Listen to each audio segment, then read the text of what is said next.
आओ चलो चलकर एक नया आगाज करते हैं, जो चल रहा है उसे छोड़कर एक नई शुरुआत करते हैं।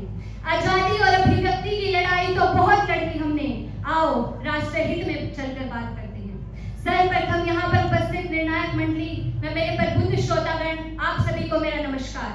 मैं टीम 11 से आज आप सभी के सामने एक बहुत ही महत्वपूर्ण विषय कि हम एक राष्ट्र के रूप में अपनी संस्कृति को खोते जा रहे हैं, इस विषय के विपक्ष में अपने तर्क रखने जा रहे हैं। सर्वप्रथम अगर मैं बात करूं एक राष्ट्र की, तो राष्ट्र एक ऐसी सामाजिक और राजनीतिक इकाई है जिसने एक विशिष्ट भाषा, क्षेत्र, संस्कृति, इतिहास और राजनीतिक व्यवस्था के लोग भावनात्मक रूप से जुड़े होते हैं। अगर मैं बात करूं संस्कृति की, तो संस्कृति समाज के रीति रिवाजों, रहन सहन, खान पान, पहनावा, नैतिक मूल्यों, परंपराओं और कलाकृतियों की द्योतक है। जैसे कि मेरी प्रतिपक्षी मित्र ने कहा कि हम अपने राष्ट्र के रूप में एक संस्कृति को खोते जा रहे हैं, परंतु मेरा मानना है कि हम अपनी संस्कृति को नहीं खो रहे हैं, बल्कि हमारी संस्कृति और भी अधिक विस्तृत और समृद्ध होती जा रही है। हमारी भारतीय संस्कृति दुनिया की सबसे प्राचीन और समृद्ध संस्कृतियों में से एक है। जैसे कि मेरी प्रतिपक्षी मित्र ने अपनी संस्कृति को बचाए रखने की आवश्यकता के लिए अनेक तर्क प्रस्तुत किए। उनके द्वारा दिया गया तर्क कि किसी भी संस्कृति को बनाए रखने के लिए या किसी भी संस्कृति का निर्माण बहुत सारी मानव पीढ़ियों के हजारों वर्षों के प्रयासों के परिणाम स्वरूप हुआ है। इसलिए अपने पूर्वजों के प्रयासों को बनाए रखने के लिए हमें आवश्यक है कि हम अपनी संस्कृति को अक्षुण्ण बनाए रखें। परंतु मैं अपने प्रतिपक्षी मित्र को कहना चाहूंगी कि ठीक है कि हमारी भारतीय संस्कृति को बनने में बहुत सारी मानव पीढ़ियों के प्रयास लगे हैं, परंतु क्या हमारी संस्कृति में केवल अच्छाइयां और विशिष्टताएं विद्यमान थी? नहीं, हमारी संस्कृति में अनेक प्रकार की कुरीतियां भी विद्यमान थी, जिनका साथ साथ विकास हुआ। तो क्या उन कुरीतियों का विकास हमारे समाज के विकास के लिए ठीक था? अगर मैं बात करूं प्राचीन भारत में विद्यमान वर्ण व्यवस्था, जो आज की जाति व्यवस्था बनकर समाज की साक्षरता को या अखंडता को प्रभावित कर रही है, तो क्या उसका विकास हमारी समाज की संस्कृति के लिए ठीक था?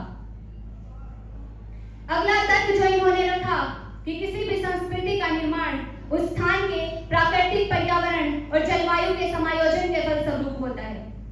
परंतु मैं अपने प्रतिपक्षी मित्र को बताना चाहूंगी कि आज वर्तमान समय में अनेक प्रकार के ऐसे उपकरण, अनेक प्रकार की ऐसी मशीनें खोज निकाली गई हैं, जिसके द्वारा प्राकृतिक पर्यावरण और जलवायु द्वारा तय की गई सीमितताओं को भी पार किया जा सकता है।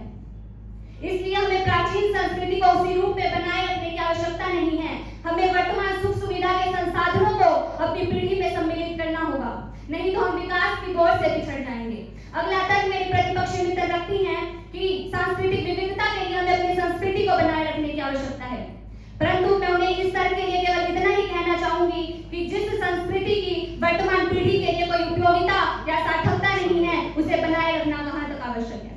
अपने अगले तर्क में ये कहती है कि भावनात्मक एकता के लिए हमें अपनी संस्कृति को बनाए रखने की आवश्यकता है, परंतु मैं ये याद दिला देना चाहती हूँ कि हमारी भारतीय संस्कृति ही हमारे समाज को विभिन्न भागों में बांटने का काम करती है।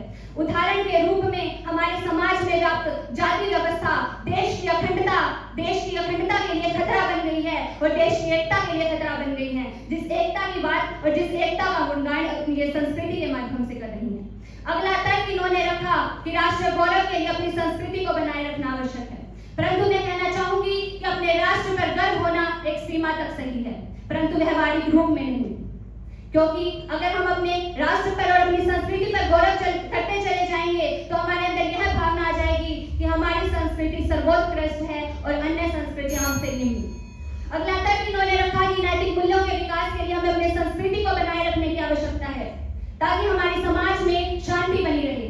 परंतु मैं कहना चाहूंगी कि आज नई पीढ़ियां नए मूल्यों को चाहती हैं, परंतु प्राचीन पीढ़ियां अपने प्राचीन मूल्य उन पर थोपना चाहती हैं, जिससे प्राचीन और नवीन पीढ़ी के बीच एक दीवार बनकर खड़ी हो जाती है, जो उसी समाज की शांति को प्रभावित करती है जिस समाज की शांति की बात इन्होंने की है।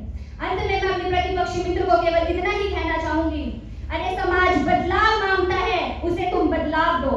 अरे समाज बदलाव मांगता है, उसे समय अनुसार बदलाव दो। इन बदलावों को तुम खोती हुई संस्कृति का नाम दो, इन बदलावों को तुम खोती हुई संस्कृति का नाम